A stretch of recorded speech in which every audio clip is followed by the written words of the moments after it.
Hello, my name is Nia Dale, and my impromptu speech that I was given is about dreams. I've always had a super huge connection with my dreams. My dreams have always been my current obsession since I was a kid. That's always how it's been. Whatever TV show I watch or whatever my interest is, it always seems to go back into my dreams. As a kid, I thought it was like a small movie production of like, sometimes I'm self inserted into the movie that I'm in with my favorite characters, and sometimes I'm watching it from a third person perspective to where I don't see myself but the characters I'm thinking about.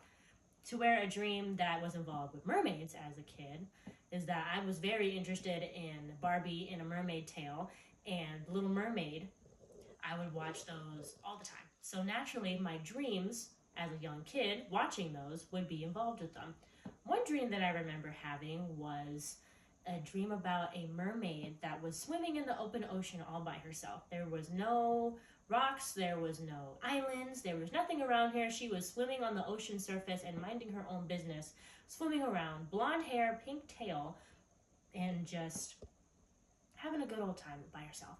Then suddenly a whale came up from underneath her and decided to play along with her, and she was swimming along with this whale, this big humpback whale, and they were just swimming with themselves for a little bit until the mermaid swam over the whale's blowhole, and the whale bursted out of water out of its blowhole, and then he kept blowing her higher and higher into the air until she noticed the water underneath her was descending and that it would stop flowing. The whale had decided to move on about its merry way and just swim by itself.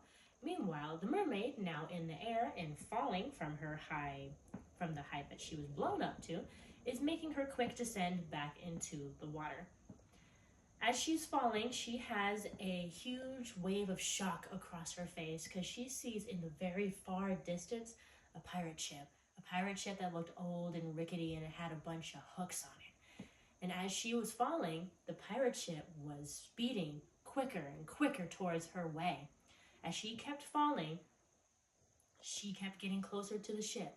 The next thing I remember is the mermaid falling, splashing into the water in front of the ship.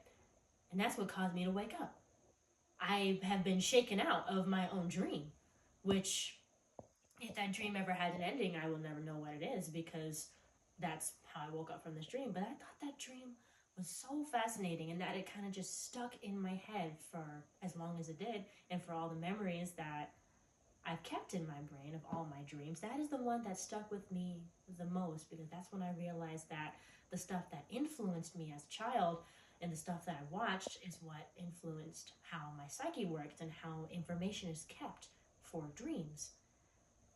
How do we know exactly how dreams work and how they're stored? That is yet to be discovered. But when it comes to dreams, I think that they are just some of the coolest things in the world, and that there's so much discovery that needs to be found out about dreams. Thank you so much for listening. Thank you.